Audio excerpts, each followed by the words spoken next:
Machine চলা অবস্থায় খুলে যায় বা ঘুরে যায়। এভাবেও যদি হয় তাহলে এটি কিভাবে ঠিক করব? এটি খুব সহজে ঠিক করা যায়। এটি নিজেরাই যে কোনো মেশিনে ঠিক করে নিতে পারেন। এটি কারণ কি প্রথমে চেক দিতে হবে।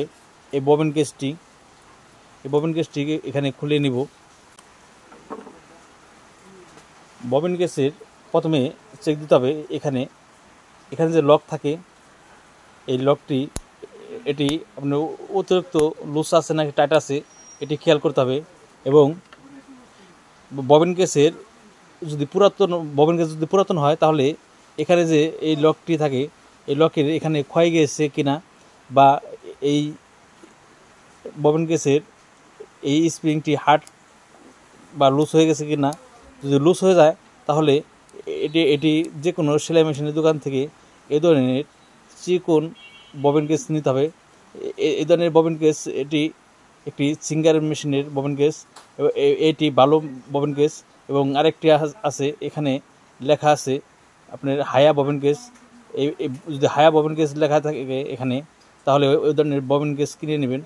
প্রথমে কিনতে হবে এই ববিন কেসটির কিনে লাগিয়ে দেখবেন যে এই ববিন কেসটি এখন খুলে যাচ্ছে কিনা।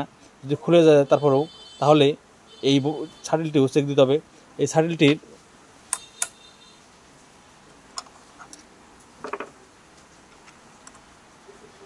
যখনই এই অংশে এখানে ক্ষয়ে যাবে দেখতে হবে এই রেজ বডির ভিতরে এভাবে অতিরিক্ত গড়ছে নাকি। যদি এভাবে অতিরিক্ত নড়াচড়া করে তাহলে সমস্যা। আবার এই রেজ বডিও চেক দিতে হবে। এই রেজ বডির এই অংশে কখনো ক্ষয় যায় না, ক্ষয় যায় এই ভিতরের অংশ। এখানে যখন শাটলের ঘষা লাগে তখন এই ভিতরের অংশ ক্ষয় যায়। ভিতরের অংশ যদি অতিরিক্ত ক্ষয় যায়, ফাঁকা হয়ে যায়, তখন এই ফাঁকা হওয়ার কারণ এই শাটলটি এখানে অতিরিক্ত নড়াচড়া করার কারণে এই শাটলের ঘষাতে এই রেজ বডির ভিতরের অংশ ক্ষয় যায়। তখন এ ধরনের হলে প্রথমে ববিন কেস, তারপরে এই শাটল, এরপরে এই রেজ বডি, এই তিনটি চেক দিতে হবে। এই তিনটা চেক দেওয়ার পরে যদি দেখা যায় যে তিনোটায় ঠিক আছে তখন আপনার ববিন কেস এবং শাটল লাগিয়ে সেলাইটি আবার চেক করে দেবেন। তখন দেখা যাবে আর এই ববিন কেসটি আর খুলে যাবে না। তো তখন খুলে না গেলে তো এই একটা ববিন কেস অনেক দিন ব্যবহার করতে পারবেন। এই ধরনের ববিন কেস যদি আনেন তাহলে আপনার অনেক দিন ব্যবহার করতে পারবেন। আর যদি কম দামা ববিন কেস আনেন তাহলে আপনার এই ধরনের সমস্যা থেকে যাবে। আপনারা সবসময় ভালো ববিন কেস এনে সেলাই মেশিন চালাবেন। এই ববিন কেসের এই অংশ অনেক লম্বা থাকার কারণে এখানে যে কাটা আছে এই কাটার মাঝে এই ববিন কেসটি এখানে বেঁধে থাকে। আমি এখানে শাটলটি পরিয়ে দেখাবো।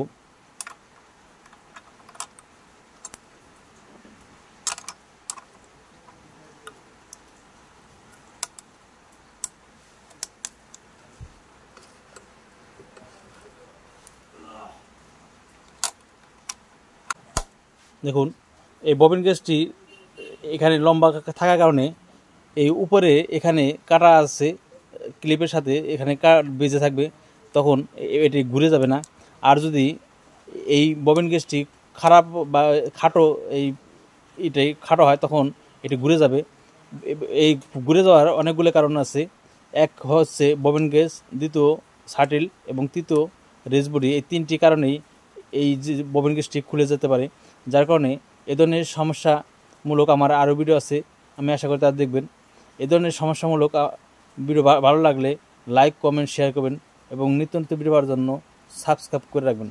সবাইকে ধন্যবাদ।